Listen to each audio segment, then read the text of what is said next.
Hello guys, welcome back to another video of RJ Coding Tips. Mayam ngasidi announcement amukhak puduna laksari. Hairiba announcement si karino haib matamda akhoi YouTube channel RJ Coding Tips hairiba si rebrand tokthoksaduna akhoina RJ Codes haiba sida akhoina shift tawrni aduduga loinana akhoina hana leiramba akhoi logo jiju anoba logo amada change tawjare aduduga loinana matung tarako video adagidi any kind of source oigera resource mayam jingo aduda akhoi anova RJ Coding Tips haibagi muta RJ Codes haibse loinamak laani aduduga loinana hui logo anova jisu laane bako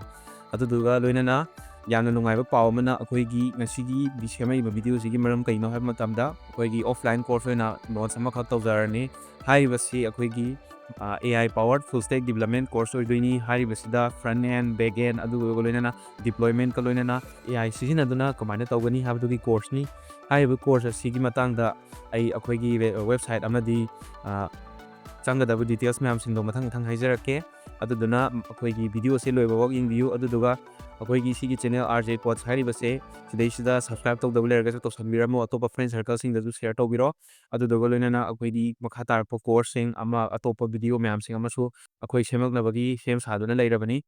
so course adubu kumaina register tawgani aduduga loinana course ta kumaina kai yawbage hawda punne ingese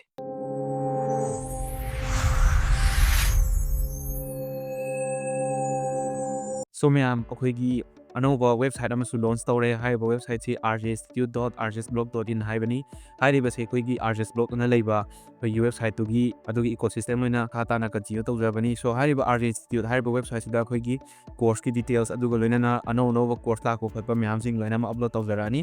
aduduga ahan bagi wina akhoi kai leibage haiba matamda sida featured course hairaga mukhak yaure hujiki haijadi buduni AI powered full stack development course haibadune bako so hairiba sida kari tawgadana matamda structure ai sana taksagani aduduga loinana fully offline oidoini ko sida taw yawgadawriba se kai no matamda duration of 3 months ne bako hum taksagani aduduga loinana maximum number of students ti 10 ne aduna first come first serve basis ta ko akhoi sigi program je sinjagadawribani aduna mayam ko limited set soibanina akhoi friend circle sing amma share tawsanbiro aduduga loinana register tawsanbiro aduga faigani nungaibdi kaino matamda register tawbagi akhoi fee ja free ne bako aduna register tawsanbiro first come first serve basis ta akhoi approval laani aduduga loinana adudagi akhoi course haunaba tawdoine bako lag aduga course garam gandagi hawani ha matamda date 23 February gi 23 dagi hawdori bane bako aduduna register tawsanbiro ngasi dagi akhoi form je dum tharabani aduduga loinana timing sina namdangi akhoi pung 6 dagi hawraga 8 makhai bawa 1.5 hours oidone bako so aduduga loinana sigi pricing jina kya no ham tamda only 8000 ne bako 8000 je mayam ko referral code soidana pijagani YouTube ki video je mi bataragadi YouTube tagi refer tawbiro aduduga loinana comment section da amadi si screen sida ai referral code hapcharamage referral code to sinabiro ama yadragadi ama usinabiu aduga try tawbi ko aduduga referral code to sinabalo kanda automatic oina kya paisa kya thidoino have the lani so referral code to kai ken hoda si screen da thon jaramage comment section da hapcharamage description da hapcharamage aduga smain tawdana lerani so si jigi details se kai oidino have matamda maje akhoi gi tha hum je akhoi phajana nainarani kai tawbino khotoino AI sinaba kamaina sinarga akhoi productivity hengat hangani khotkani group to kamaina bugs solve tawgani deploy kamaina tawani have the loi laani aduduga loinana sida kai lakani matamda course completion certificate lakani hands on practice tawgani khangaba khotabu loina interact tawga takani aduga loinana guided oina chatkani ko kai tawduna mache khaidu step by step chatkani aduga loinana career guidance kai da taw kai tawbe ai khotpe adugi career guidance ki support laigani aduduga loinana akhoi architecture review habadi kamaina sagani khotkani habagi full system integration aduga loinana system architecture loina nagadune bako so sai tawdana laire mayam si register tawsanbiro aduga sigi register kai tawdino habdu ai link si loi comment section da description da dai QR code amazu hapcharamniba si mayam jinjelo yengbiro ko sai tawdana laire aduduga atopa makha tarpa course mayam amju sida loi upload tawjaragane bako offline oigira online oigira ko so sigi latest news to koi ngasi sida laire course mayam sing yembibi agani aduduga loinana karigumba mayam la ko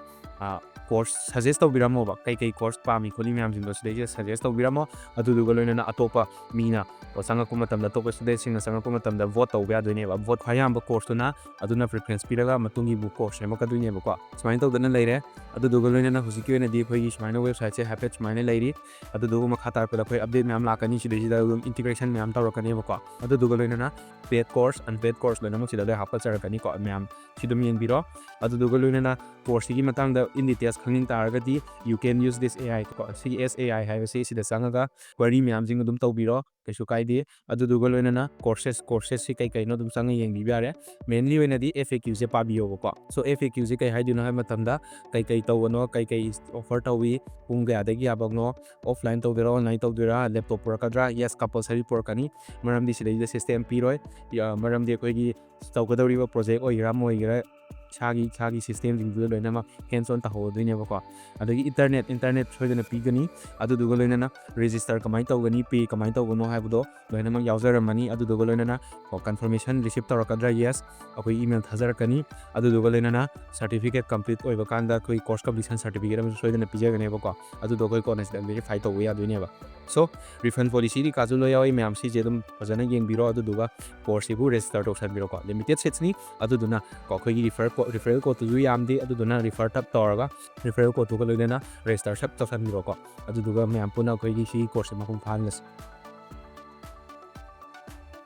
ꯁꯣ ꯀꯩꯀꯩ announcement ꯍꯥꯏꯕꯗ ꯑꯃꯨꯛꯀ ꯍꯟꯅ review ꯇꯧꯖꯔꯛꯀꯦ ꯁꯣ ꯏꯟ this announcement ꯑꯩꯈꯣꯏꯅ ꯀꯩꯀꯩ ꯇꯧꯋꯦ ꯍꯥꯏꯕ ꯃꯇꯝꯗ ꯑꯩꯈꯣꯏꯒꯤ ꯂꯣꯒꯣ ꯔꯤꯕ꯭ꯔꯥꯟ ꯇꯧꯊꯣꯛꯑꯦꯀꯣ ꯍꯥꯟꯅ ꯂꯩꯖꯔꯝꯕ ꯑꯩꯈꯣꯏꯒꯤ ꯂꯣꯒꯣꯗꯨꯗꯗꯤ ꯑꯅꯧꯕ ꯑꯩꯈꯣꯏꯒꯤ ꯂꯣꯒꯣ ꯑꯃꯈꯛ ꯂꯥꯛꯑꯦ ꯑꯗꯨꯗꯨꯒ ꯂꯣꯏꯅꯅ ꯌꯨꯇ꯭ꯌꯨꯕ ꯆꯦꯅꯦꯜꯁꯤꯁꯨ ꯀꯩ ꯍꯥꯏꯔ ꯊꯣꯜꯂꯦ RJ Coding Tipsꯇꯒꯤ RJ Codes ꯍꯥꯏꯔ ꯂꯥꯛꯑꯦ ꯑꯗꯨꯒ ꯍꯦꯟꯗꯜꯗꯤ ꯆꯞ ꯃꯥꯟꯅꯩ ꯑꯗꯨꯅ ꯑꯇꯣꯞꯄ ꯁꯦꯌꯔ ꯇꯧꯕ ꯈꯣꯠꯄꯗ ꯑꯗꯨꯝ ꯀꯣ ꯁꯤꯒꯤ RJ_Studio.Rajat ꯍꯥꯏꯔꯤꯁꯨ ꯁꯤꯗ ꯑꯗꯨꯝ ꯁꯦꯌꯔ ꯇꯧꯕꯤꯕ ꯌꯥꯅꯦꯕꯀꯣ ꯑꯗꯒꯤꯗꯤ ꯋꯦꯕꯁꯥꯏꯠ ꯍꯧꯖꯤꯛꯀꯤꯗꯣ ꯁꯤꯗ ꯂꯩꯔꯦ ꯃꯌꯥꯝ ꯁꯤꯒꯤ QR ꯀꯣꯗꯁꯦ ꯑꯩ ꯉꯁꯥꯏꯒꯤ ꯁ꯭ꯀ꯭ꯔꯤꯟꯗꯁꯨ ꯍꯥꯞꯆꯔꯝꯃꯒꯦ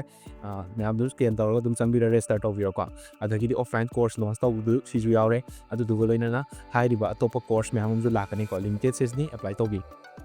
ꯁꯣ ꯑꯗꯨꯒ ꯂꯣꯏꯅꯅ ꯑꯩꯈꯣꯏ ꯀꯔꯝꯕꯅꯣ ꯍꯥꯏꯕ ꯃꯇꯝꯗ AI ꯐꯨꯜ ꯁ꯭ꯇꯦꯛ ꯗꯤꯕꯂꯞꯃꯦꯟ ꯀꯣꯔꯁꯇꯨꯅꯤ ꯁꯤꯁꯦ ꯑꯃꯨꯛꯀꯁꯨ ꯁꯤꯗ ꯂꯩꯔꯦ ꯑꯗꯨꯅ ꯔꯦꯖꯤꯁꯇꯔ ꯇꯧꯕꯤꯔꯣꯀꯣ ꯁꯣ ꯁꯤ ꯍꯧꯖꯤꯛꯀꯤ ꯍꯥꯏꯖꯈꯤꯕ ꯃꯌꯥꯝꯗꯨꯗꯤ course completion certificate strong foundation hands on practice direct interaction ꯑꯗꯨꯗꯨꯒ ꯂꯣꯏꯅꯅ doubt clearing and guided learning ꯁꯤ ꯃꯌꯥꯝꯁꯤꯡꯁꯦ ꯂꯣꯏ ꯌꯥꯎꯔꯕꯅꯦꯕ ꯑꯗꯨꯅ ꯁꯤ ꯃꯌꯥꯝꯁꯤꯡꯁꯦ ꯐꯖꯅ ꯃꯌꯥꯝ ꯌꯦꯡꯕꯤꯔꯣ ꯑꯗꯨꯗꯨꯒ ꯂꯣꯏꯅꯅ ꯔꯦꯖꯤꯁꯇꯔ ꯇꯧꯁꯟꯕꯤꯔꯝꯃꯣꯀꯣ ꯁꯣ 2026ꯀꯤ ꯑꯣꯏꯅꯗꯤ ꯁꯤꯗꯒꯤ ꯑꯩꯈꯣꯏ ꯑꯅꯧꯕ ꯌꯥꯋꯣꯜ ꯑꯃ ꯍꯥꯏꯇꯥꯔꯦ ꯑꯩꯈꯣꯏ ꯑꯅꯧꯕ ꯄꯥꯟꯗꯝ ꯑꯃꯒ ꯂꯣꯏꯅꯅ ꯄꯨꯟꯅ ꯋꯥꯔꯛ ꯇꯧꯃꯤꯟꯅꯁꯦꯕ ꯑꯗꯨꯗꯨꯒ ꯂꯣꯏꯅꯅ ꯁꯤꯒꯤ ꯃꯇꯥꯡꯁꯤꯗ ꯑꯇꯣꯞꯄ ꯑꯃꯅ ꯁꯤꯒꯤ ꯗꯤꯇꯦꯜꯁ ꯃꯌꯥꯝꯁꯤꯡꯁꯦ ꯐꯦꯁꯕꯨꯛ ꯏꯟꯁꯇꯥꯒ꯭ꯔꯥꯝ ꯑꯗꯨꯒ ꯂꯣꯏꯅꯅ ꯌꯨꯇ꯭ꯌꯨꯕꯁꯦ ꯂꯣꯏ ꯊꯥꯒꯠꯆꯔꯛꯀꯅꯤ ꯑꯗꯨꯒ ꯍꯥꯟꯅ ꯂꯩꯔꯝꯕ ꯑꯩꯈꯣꯏꯒꯤ ꯍꯦꯟꯗꯜ RJ Institute ꯑꯅ ꯂꯩꯕꯅꯦꯕꯀꯣ ꯑꯗꯨꯗꯣ ꯁꯤꯒꯤ ꯑꯅꯧꯕ ꯑꯩꯈꯣꯏꯒꯤ ꯒ꯭ꯔꯤꯟ ꯊꯤꯝꯁꯦꯀꯣ ꯁꯤꯁꯤꯒ ꯂꯣꯏꯅꯅ ꯑꯩꯈꯣꯏꯒꯤ ꯑꯅꯧꯕ ꯑꯁꯥ ꯑꯃꯒ ꯂꯣꯏꯅꯅ ꯄꯨꯔꯛꯄꯅꯤ ꯍꯥꯏꯕꯒꯤ ꯃꯇꯨꯡ ꯏꯟꯅ ꯑꯩꯈꯣꯏꯒꯤ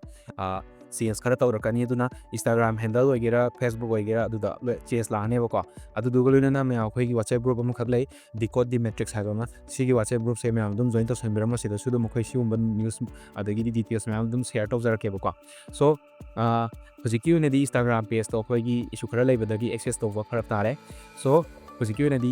ꯁꯤꯒꯤ ꯗꯤꯇꯦꯜꯁ ꯃꯌꯥꯝꯁꯤꯡꯁꯤꯁꯨ ꯑꯩ ꯑꯗꯨꯝ ꯏꯁꯥꯒꯤ ꯄꯔꯁꯅꯦꯜꯗ ꯑꯗꯨꯝ ꯊꯥꯒꯠꯆꯔꯛꯀꯦ ꯃꯌꯥꯝꯗꯨꯗ ꯑꯗꯨꯝ ꯌꯦꯡꯕꯤꯌꯨ ꯍꯧꯖꯤꯛꯀꯤ ꯑꯣꯏꯅ ꯑꯩꯈꯣꯏ ꯌꯨꯇ꯭ꯌꯨꯕ ꯑꯣꯏꯒꯦꯔꯥ ꯁꯣꯁꯤꯌꯦꯜ ꯃീഡിꯌꯥ ꯐꯦꯁꯕꯨꯛ ꯏꯟꯁꯇꯥꯒ꯭ꯔꯥꯝ ꯍꯥꯏꯔꯤꯕ ꯃꯌꯥꯝꯁꯤꯡꯁꯦ ꯐꯣꯂꯣ ꯇꯧꯗꯕ ꯑꯗꯒꯤ ꯁꯕꯁꯀ꯭ꯔꯥꯏꯕ ꯇꯧꯗꯕ ꯂꯩꯔꯒꯁꯨ ꯇꯧꯁꯟꯕꯤꯔꯝꯃꯣ